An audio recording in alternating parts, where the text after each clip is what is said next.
கோவை தியாகி சிவராம் நகர் பகுதிகளில் வசிக்கும் பொதுமக்களை கோவை மாநகர் கிழக்கு மாவட்ட திமுக பொறுப்பாளரும் முன்னாள் சட்டமன்ற உறுப்பினருமான கார்த்திக் அவர்கள் சந்தித்தார்.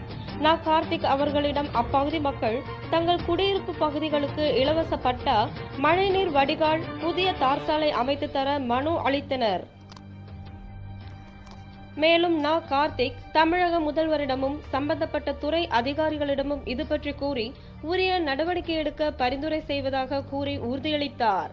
இந்நிகழ்வில் சிங்கை பகுதி பொறுப்பாளர் ஷேக் அப்துல்லா, 74வது வட்டக்கழக பொறுப்பாளர்கள் யு அப்துல்லா, மேகநாதன், பாரதி நகர் செல்வம், யூசுப் மற்றும் கே நாகராஜ், பொதுக்குழு உறுப்பினர் மாசா முருகன், மாவட்ட அமைப்பாளர் கோவை அபு, நல்லதம்பி, செந்தில்குமார், தனபால், மனோகரன், நாகராஜ், ராமு, கணேசன், ராஜன், பொன்னார், பாபு, முனியப்பன், மருதாச்சலம், கோவிந்தராஜ், அருண், கமலக்கண்ணன், விவேகானந்தன் மற்றும் திமுக நிர்வாகிகள் உடனிருந்தனர்.